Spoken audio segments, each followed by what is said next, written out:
What's happening, you guys? This is Joel, and this is the Icon Fitness podcast. If you're joining on the Icon Blueprint live, welcome. We have a killer show today because we're going to be talking about growth killers.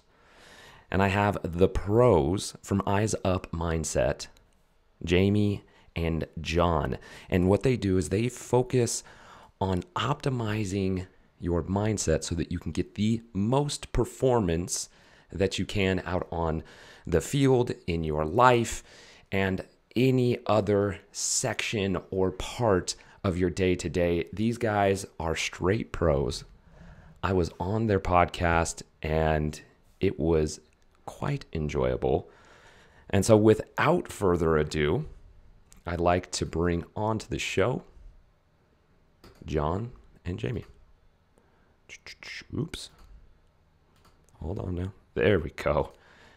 There we go. Guys, what's up? How we doing today? You know what? I mean, we talked about it a little bit earlier, the ups and downs of life. Working, strengthen that mindset right now. So that's what I'm up to. How you guys doing? I'm great, man. It's been a wild ride today. Taught a little bit this morning. Worked with a team on Monday. That was a great thing to get back, kind of working with some guys and getting back in on grind a little bit because sports had shut down. High school sports had shut down here in Minnesota. So we just opened back up for the winter season, and that's really exciting for the teams and the individuals that we were working with. So that's really exciting. Yeah, definitely. John, how you doing, man? I'm good, man. I've been looking forward to this for a little while now since you were on our podcast. Yeah, man. We had an awesome time chatting, and yes. When we got the invite, it was like, yeah, that's another awesome opportunity to connect with cool people, and just excited to be here. Yeah, I'm pumped to have you guys here, and I'm going to start off with a really serious question.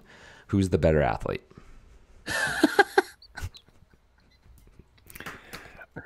Depends what sport, Joel. It depends what sport. Hey, I'm just asking, if John is a way better golfer than I am.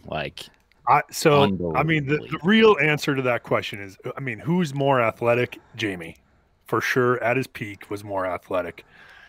I don't know. I say that tongue in cheek. Yeah, we'll see. Yeah, totally. We'll compete at anything. That's just the truth. And I want to beat John worse than I want to beat just about anybody else at everything. Yes. But in the same regard, like we acknowledge each other's strengths, and we don't really try and compete in those areas because he will wreck me in where he's really great, and I will. And likewise. So a very short lesson that I learned one time is don't ever try to, as a non-wrestler, don't ever try to wrestle wrestlers. Oh, no. I'm 6'6", 270 pounds. Jamie is much smaller than I am, but I decided that it was a good thing one day to wrestle him, and that did not turn out well. And so I think, like Jamie said, I think in our respective areas, we kind of allow the other person to be the better person there, and then we compete at things like Tetris and things like that. So if it was a one-on-one basketball game, who wins? Oh, John, every time. 6'6". That's hard. What are you gonna do? You'd have to have a long range game, and it would have to be on. Yeah, I didn't play basketball. I can shoot a little bit, but I was a mess. So I just worked really hard mostly when it came to playing basketball at lunchtime with my buddies. I just outworked them, and I'd go to class sweating, and all of them would hate me afterwards because they're like, dude, just chill. We got practice later, and yes. I'm trying to lose weight for. That's so me. That's so me with basketball as well. All right. Well, I want to give you guys the opportunity to be able to kind of talk about Eyes Up Mindset. Give us just kind of an idea of your business and how did you guys get started doing this? Reading through your guys' bios, you guys have a really impressive not only fitness background, but also, teaching and guiding even at very young ages. So if you can kind of explain to us first how you guys got into it and what is exactly Eyes Up Mindset. Well, go ahead, Jamie. Take it. So we both are teachers and coaches. I think that's where it starts. Yeah. And then John has this background in mental health, and what really came of it was me interacting with the mental skill side of coaching and learning from really great people, and then going to John and be like, hey, how do we do this in a way that we can actually serve people and potentially make money doing it? But mostly we wanted to give these athletes and students and people that we interact with that maybe didn't have these experiences, the opportunity to do that. And then John brings this level of expertise that is just different, right? I have this teaching background that is, we can put this into some sort of lesson, and John can bring this other side that is the mental health side, which is just a huge need in our culture right now, in our society. And so, John, anything that you can piggyback on there? No, I mean, I think just to answer the additional part of your question, Joel, what do we actually do? We partner with teams and coaches and then individual athletes on improving performance, and I think we both were collegiate athletes. We both coached at almost every level, and there's such an emphasis on the physical side of technique and skill development and practice. Right. And we both benefited from learning the mental side later in life. And it was kind of a light bulb moment for us. Like, boy, what if we had this when we were 10, 11, 12, 15, 18? How would that have changed our level of enjoyment, our ability to perform at a high level, and just like I said, mostly it's our level of enjoyment, because we would have performed at a higher level. We would have physically been better because we were better mentally, which is something that a lot of people don't actually think about. They just think physically, let's train, get better, get stronger, get faster. And so that's kind of where we partner with these teams and individuals on, where are you at right now? Where do you want to go? And what are the mental things that can help you get to that point? And so your clientele are pretty much high school athletes. Is that what?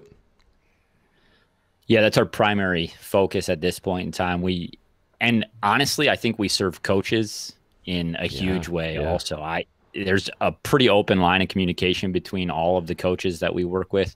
Not all of them take as much advantage of it as others do, but really we're trying to partner with them and say, how can we grow your program through a different avenue? Because at the high school level, and I coach at the collegiate level in football, and we have so many more resources. Even if it was Division III football, there's still so much more in terms of resources and in terms of time. And then just the number of coaches that can contribute to something like the mental side, the strength and conditioning. You're talking about specific position coaches, where at the high school level, you might be, you might coach 3 positions. You might be the coordinator, the strength coach, the mental skills coach, all that stuff. And so we want to partner with them to give them tools that are actionable tomorrow instead of saying, or, today, instead of saying, oh, I got to learn about this in the off season. I got to learn about this when I go to a clinic or a camp. And so, so really we want to partner with leaders, and it's obviously our focus is sports and athletics at this point, but we have worked with some businesses where we partner with leaders to give their employees the same sort of skills to intervene when things start to get chaotic or messy. Yeah, definitely. And you guys work with individuals too. So like individual athletes who reach out, maybe parents that reach out and go, man, I just feel like my kid needs a little bit more sharpening with their mindset. Do you have a large clientele of individual, or do you focus more on the group? I would say it's growing. And I think the niche, and I kind of focus more on the individual side, and Jamie works more with our teams. Got it. And then, we come together for our curriculum development, kind of the topics, our podcast, things like that. But so the individual side, the thing that is unique about us that's a little bit different than maybe traditional sports psychologists is that my background is clinical mental health and then also athletics. And so there's a lot of athletes that struggle with performance, and it's based on their mindset, but it also might be some emotional stuff that's going on in their life. So we can toggle back and forth a little bit between mental health sessions and topics and the true performance, straight sports psych performance things. And I think that's where we're seeing a lot of traction right now, is because athletes are human beings at their core, and a lot of times we treat them differently or we see them differently because it seems like they have it all together. Right. And because they're supposed to, because sometimes they have more skills than other people in terms of dealing with adversity. But the thing is, sometimes that pressure and that expectation, they don't know how to deal with that part of it, and so again, that's where the individual side is really key, and working with coaches to identify people that might be in that camp, hey, this is what my team needs. And, I have a couple of kids that might need some individual support in a different way. Absolutely. Absolutely. I mean, being an athlete myself, you at that age, and I coached as well. I coached high school football. The mind is still growing and shaping at that point, right? And it's so vital. And a lot of these high-level athletes, high school athletes, they actually hide behind their ego or their success and so on and so forth. But inside, they're that scared little boy. And so this is where we see the aggression with men, right, or young men, right, where they're being very, very aggressive, or depression with young women, and so on and so forth in it. And so, I mean, there's so much more to performance than just what's your max squat, what's your max bench press. All right, this is a question I always love asking entrepreneurs and business owners is, what is the bleeding neck that you guys solve? And to explain to anybody that's listening, if you guys have listened before, I've asked this question, but when your neck is bleeding, you guys, you want the bleeding neck doctor. You don't want the bleeding toe doctor. You want the bleeding neck doctor. And so there's kids out there, or there's coaches out there, they got a bleeding neck and they want this thing solved. What is it that you guys solve? Such a good question, Joel. I think for us, it is that desire to take a next step wherever you're at in your performance. And for us, we talk about performance is performance. Yeah. We talk about it through the lens of athletics, but the skills that we teach to manage your emotions, deal with adversity, reframe our nerves, our thoughts, and take control of kind of where we are right now and where we want to go. So the bleeding neck part of that is, I want to get better at blank. And I know the physical tools. I have been practicing those, but I'm still not getting to where I want to go. And I understand, and this is, sometimes people understand that there's this part that's missing for them, and sometimes it's convincing them or opening that sliding door to let them see kind of behind that curtain of, this is what's out there. This is what's possible if we can help you get control of those thoughts and those emotions. And I think the one thing that I always hear when John is talking about those sort of things, I want to take a step, it's stuck, right? To me, if the bleeding neck issue is I'm stuck, and like John said, I've exhausted the physical stuff. I've exhausted some of the relationship stuff. I don't know what's next. Well, have you explored this other area that really is personal and uncomfortable and sometimes ugly and sometimes liberating? Yes. Yes. But can we go there with you? Yeah. Because it's, I talk about RAS a lot, or I have recently, because it's really in my mind right now. It's the reticular activating system. It's what our filter, our mental filter. So what we let in a lot of, or we let in none of, right? It's this, what you're seeing, you see a lot of. It's the FedEx arrow, right? And if you don't know that in the negative of the FedEx logo, there's an arrow between the E and the X. Yeah. Once you see it, you cannot unsee it. That's right. Right. And this is the mental game for us. It's opening that filter to say, there's a whole world here that can get you unstuck. Gosh, I love that. You know, it is that concept of like, you know, I talk to my clients about this, like our language is so important, right? And so if I say to them, don't look at the dog, what do they look at? Whether they don't look at the dog or not, they envision the dog, right? And those are it sounds like, right? This is what you guys sharpen, is being able to, the kids and high performers, they go, I don't want to miss the hurdle. I don't want to drop the ball. I don't want to, right? And so all they're seeing is them dropping the ball, them not succeeding, them failing, right? And that's that same kind of concept and idea of being able to go, whoa. You're letting that in, right? We need no, let's switch it just a little bit. Let's dim that and focus over here. And that is such a incredible power to have as a human being, not even just alone as an athlete, but as a human being in our relationships with our boss, with our marriage, and so on and so forth. If we keep thinking something, it just becomes true. And we're just like, I don't know why I'm feeling this way with my wife or my kids. Well, that's all you're thinking about. We talk about this with athletes all the time. Focus is a superpower. Focus is a superpower. If you can control your focus, if you dictate what comes in and what goes out, you have an extreme advantage when it comes to athletics and on the field of play. But that's also true in your professional life, in your relational life, with your friends. Like, I mean, we've lost in some capacity, not all of us, but as a society generally, we've lost this really sharp, honed in ability to focus. And that's something we try to work with people on. And admittedly, hypocritically, I'm not great at this sometimes, right? But that's part of the gig, is we have to sharpen it ourselves too. But also, Jamie, I think as a society, whether it be athletics or not, we're also being conditioned to focus on things that do not matter or do not actually improve our performance, you know?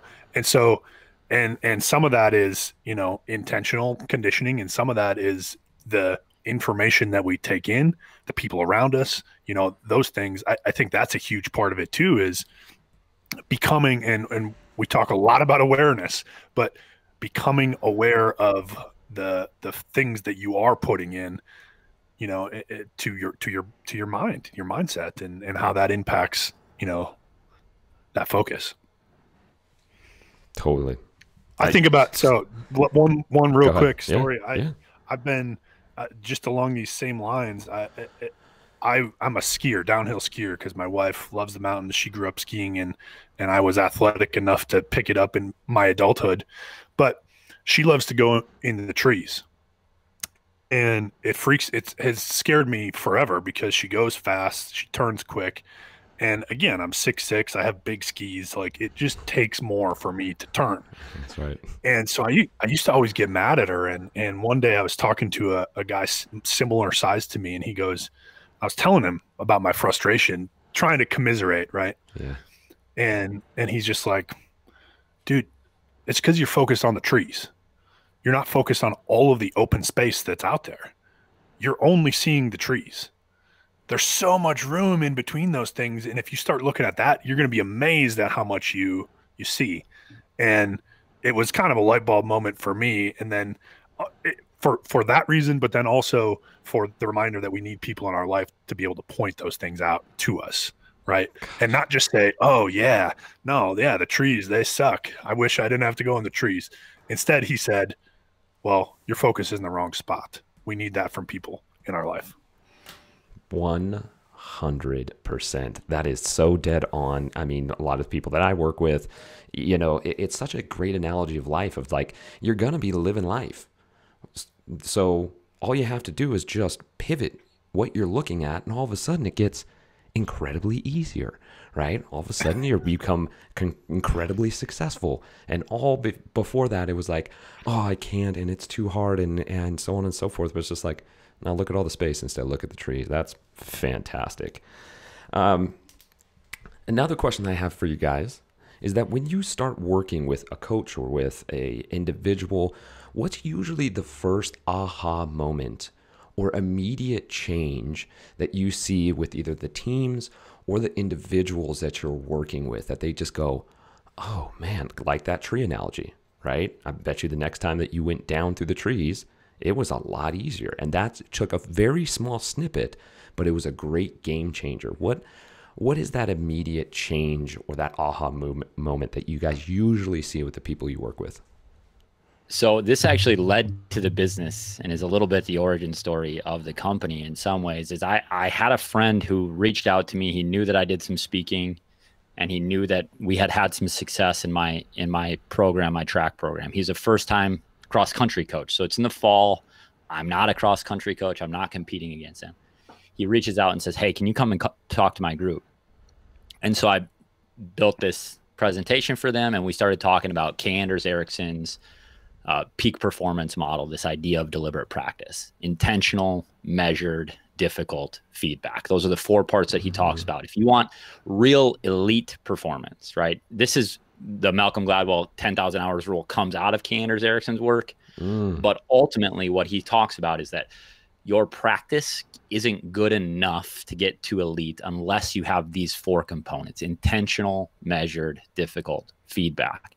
And what landed with my good friend and his whole team that day was that one single word: intention, right? That purposeful control of the way that you think. And we are really grounded in cognitive behavioral therapy, right? Our thinkings beget our feelings, beget our actions, right? In that sort of response, we can take control over. We can have intention about our thoughts, which will then change the way that we respond emotionally, which will ultimately change the way that we act and behave around certain things. And so one of the things that and it's really super practical as a track coach, as a runner, right, is that every single workout we do has our intensity and our volume and our rest very clearly and specifically stated. And these kids had never seen that before.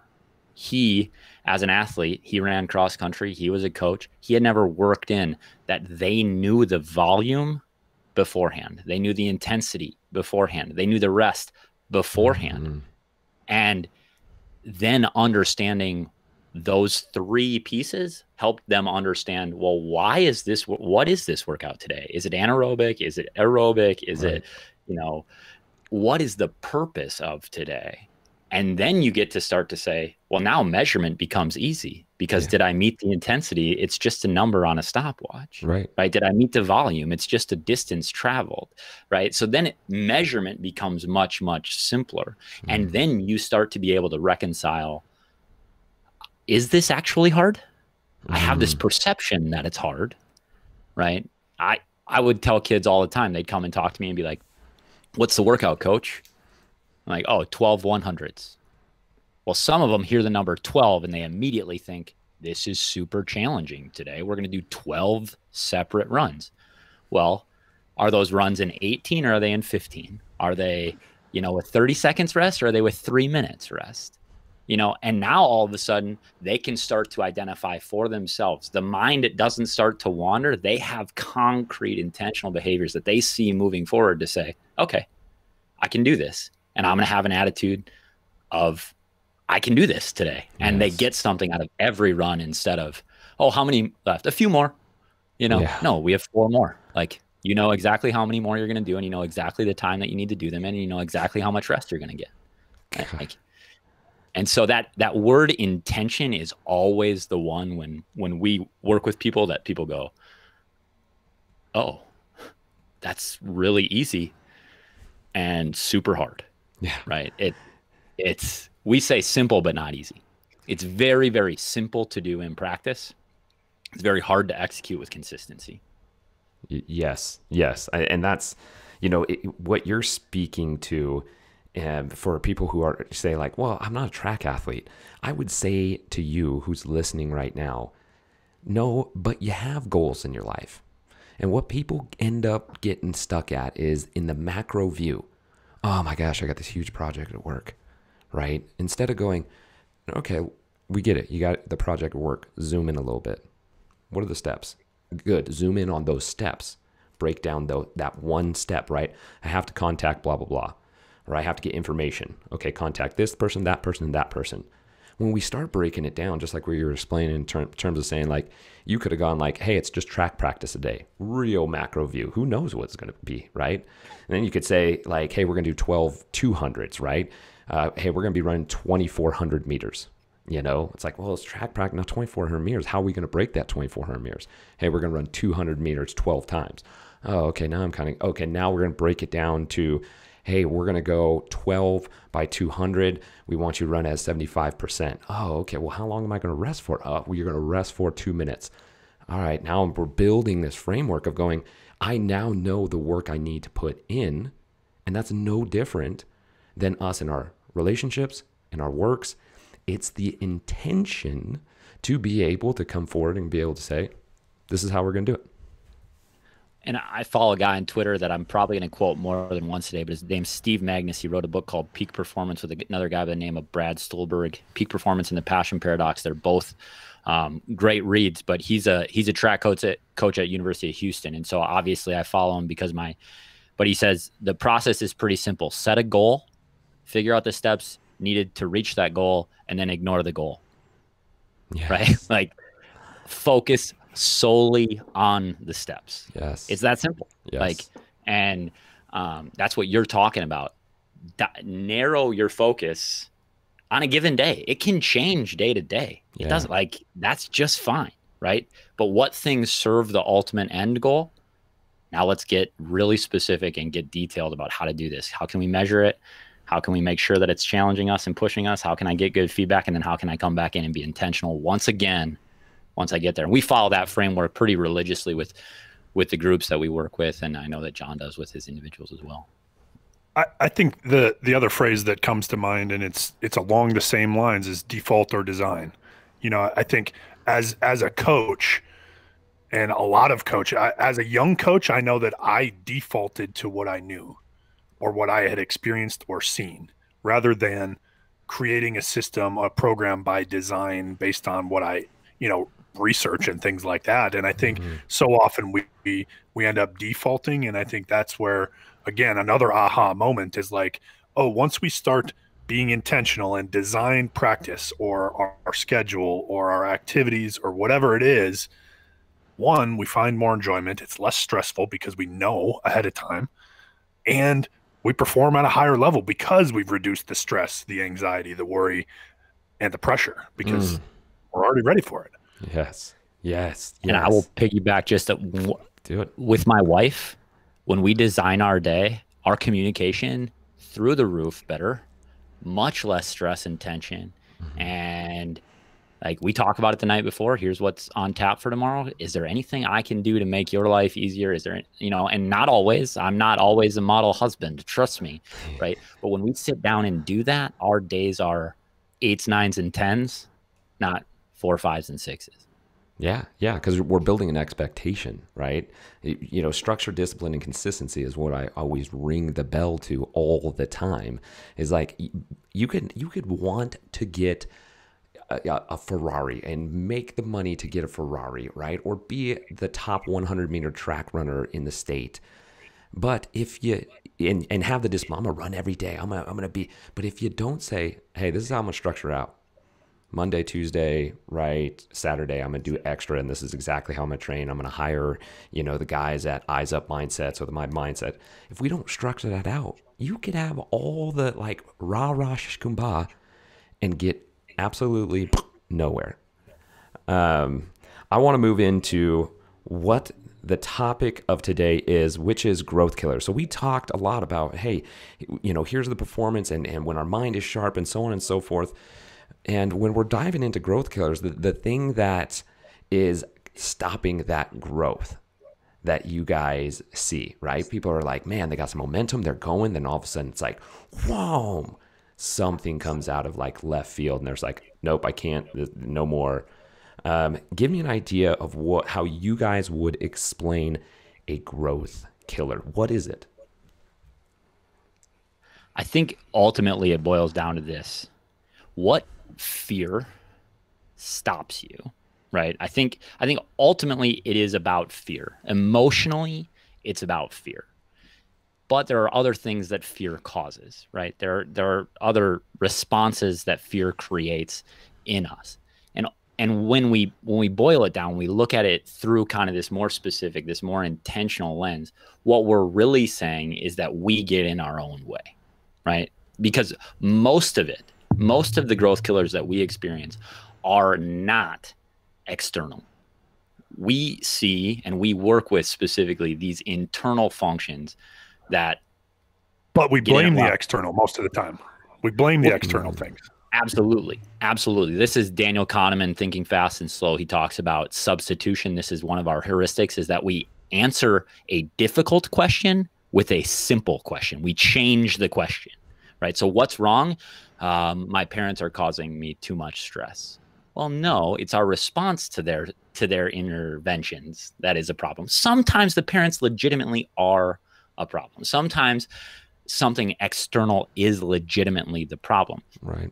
But rarely, right? I think Marcus Aurelius says it. If you're focusing on anything internal, you are the problem. It's not you, but your estimation of it. It's not the thing, but your estimation of it. That's really the challenge. And so we look at this as being like, fear is typically tied to a bunch of different things. And John, in our response to your emails, summarized it out brilliantly. He said inadequacy is one of our fears. Embarrassment is another one. Like discomfort. I don't want to be uncomfortable in that moment. And I'm just rattling off some specific examples, right? Sometimes I fear being in relationships because that makes me accountable to something. And lastly, like we have a series of assumptions, these external assumptions about what other people might think or want from us. And it's fearful to have to meet those expectations sometimes. And so internally, we talk a lot about dealing with and managing emotion caused by fear. And I think an important part of this, and this is something that we try to be really transparent, whether it be on our podcast or with our teams or with our athletes, these are all things that we experience too. Yeah. We deal with it. We struggle with that. And we talk about a spectrum a lot, whether it be fitness or mental health or your skills. And, we're all at a different point. We have these things, right? But we're all at a different point. But we all deal with them. We don't get to avoid it.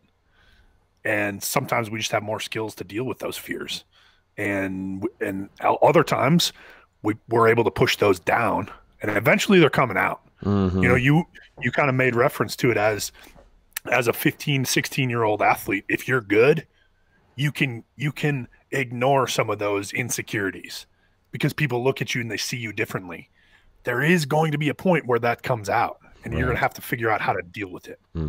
And I think that would be absolutely true of me, because as a high school athlete, I played 3 sports. I was pretty good. I went on to play college football, and I didn't have to deal with a lot of the emotional stuff, right? The fear of inadequacy or embarrassment, because I never felt those things because I had some measure of success. Right.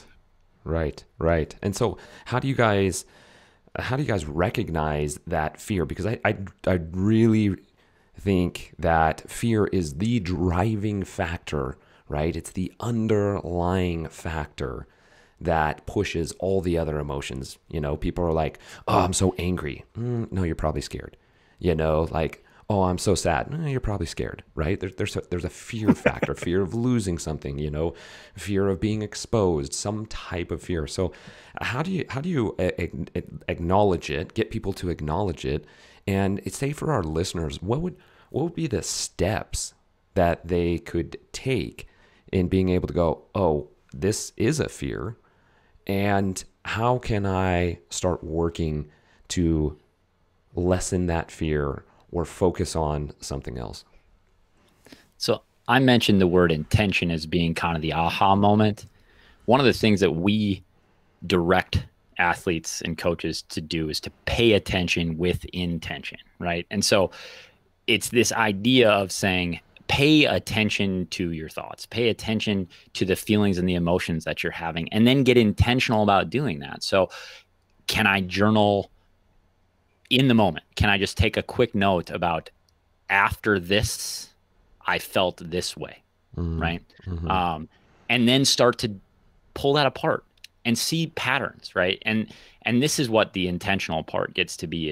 It's can I identify the patterns in my behaviors in things that are going well and things that are going poorly? A lot of times when we think growth killers, we think that it has to be something that isn't going well. Well, that's not always true either, because something that might be going well might have an artificial ceiling, an artificial cap on it, because you've created that cap in a way that, I mean, for lack of a better term, our fear has stopped us from exceeding that barrier, right? And so we do this far too often. And I think the first step in any of this, and if you talk to anybody about self or sports psych or psychology of performance, awareness is the beginning of every change. You have to start paying attention and knowing how you respond in a given situation. So we give assessments, right? We give self-assessments to students and athletes that say, okay, here are some areas around emotional regulation. How do you respond emotionally when something challenges you? When you're preparing, what sort of areas are blind spots for you? Do you visualize? Do you meditate? Do you bring yourself down, or you get way too hyped up?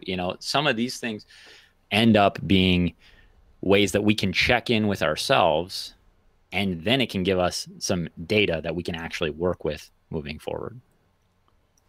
And I think a lot of times the other part of that is not starting with the thing that is the most difficult for you to identify. And Jamie talked about paying it, attention with intention. Start by journaling about, after you eat certain food, after you eat dinner, how do you feel? Right? It's a relatively low stress level for most people. Some people it's not, but for most people it's like, okay, I ate pizza. Okay, how do I feel? Sometimes it might be good, sometimes it might not be, right? But now you're becoming aware of your feelings, right? And then moving forward, then your thoughts about next time, it's like, oh, I really want pizza. Well, how did I feel last time I ate it?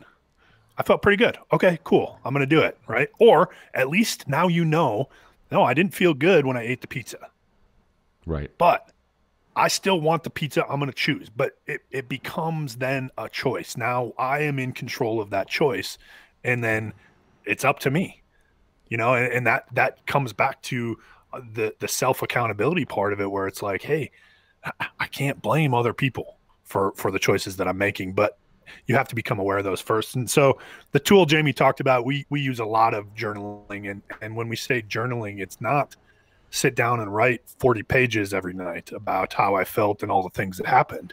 It might be one or two questions about a specific situation we're trying to pay attention to, whether that's track practice, my energy and my effort today were this and this. It doesn't have to be doesn't have to be this long thing. It can be a couple of minutes, and then it just starts to become a routine. And then it starts to, again, you can apply that to different areas of your life. Oh man, that is so huge, because that's, I use I name it called notice and name. That's the technique, right? Notice first and foremost, man, I got some gut issues right now, because a lot of people will just keep rolling. I was gluten intolerant for in my 20s is when I started getting that allergy. I would just crap my pants. That's it. Yeah. I would just crap my pants and be like, well, you know, it must have been the beer I drank. It must have been this and that. You know, I just wouldn't even pay attention to it, you know? And it wasn't until somebody else were like, Joel, that's not right. 5 years later, right, of just constantly having diarrhea. And being able to have that moment of even just noticing it and then being able to put a name to it. Man, I'm having diarrhea. And we went over this in your guys' podcast. Why?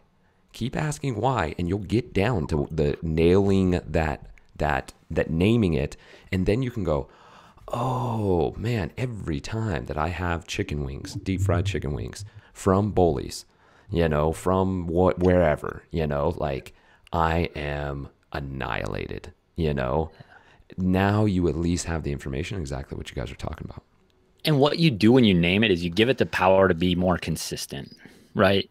And I mentioned Steve Magnus just a second ago, but he just posted on Twitter a study about success among athletes.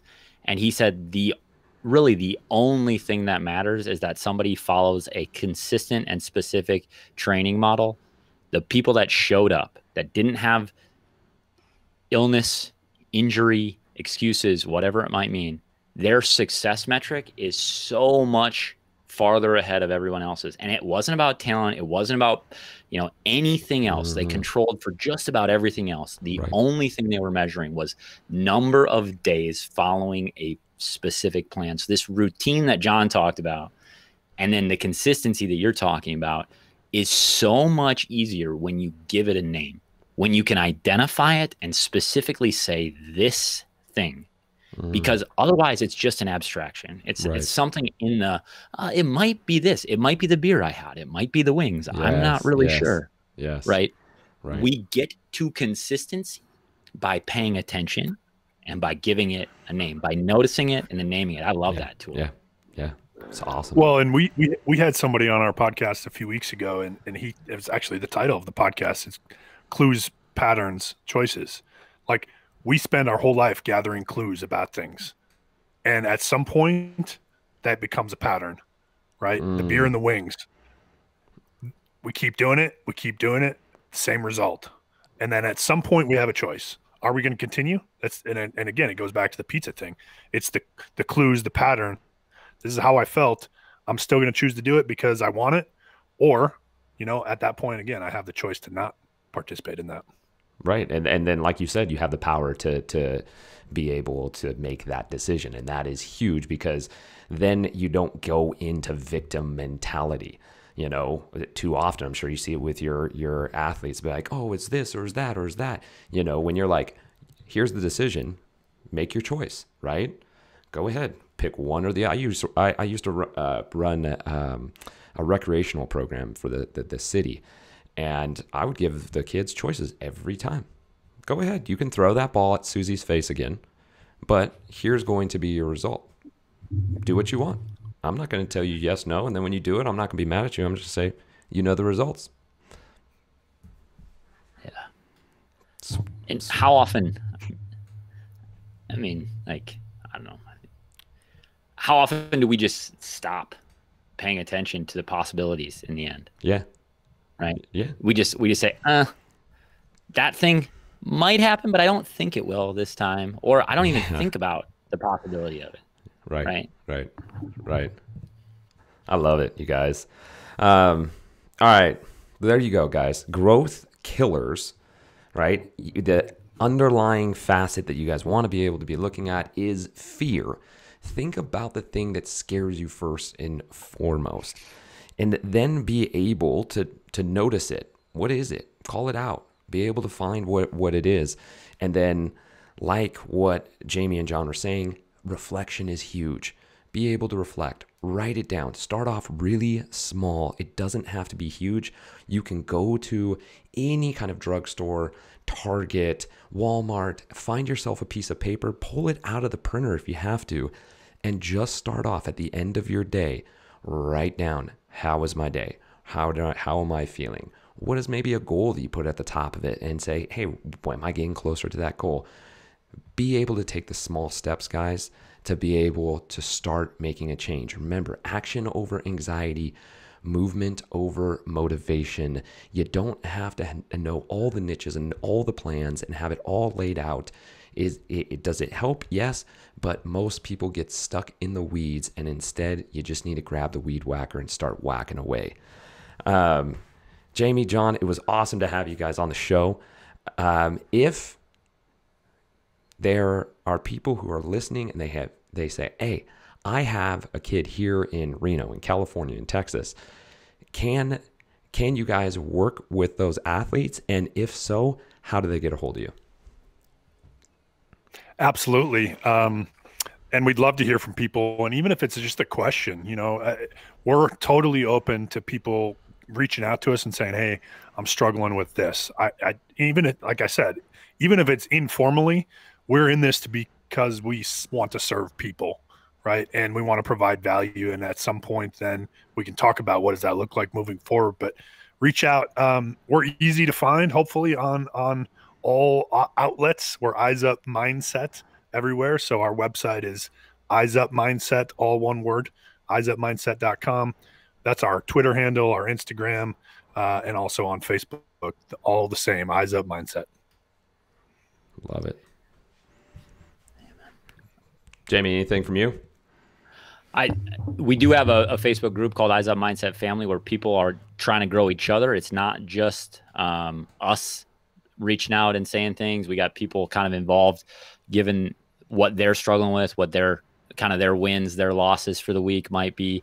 And so that's another place to connect with us, that if you're just curious about what we do, we obviously have the podcast is Eyes Up Mindset Podcast. But the thing I want to get to is I have a bit of a perfectionist in my household, right? Whether it be me or my wife, at times we both do this. And the biggest thing that I think stops growth is, I'm piggybacking on one of the things that you just said, right? Movement over motivation. We are so caught up in something being perfect. Yeah. I can't go until it's right. You will never go. Yeah. You'll never go. You'll never move. And so what Eyes Up is about is knowing that something is going to come and catch us off guard, but we're ready for it. Chin up, chest out, posture's there. And so when we say eyes up, that's what we mean, that we're ready and that we're taking steps, because it's never going to be perfect. And that's our challenge to you guys that are listening. Live eyes up, because it'll make you move. So I love it. I love it. All right, you guys, it is a pleasure to be able to not only be on your podcast, but for you guys to be able to come and be on my podcast. This is right up my alley. You guys are super fun to be able to talk to. Guys, if you are interested in working with Jamie and John, I will put in the show notes all the different links.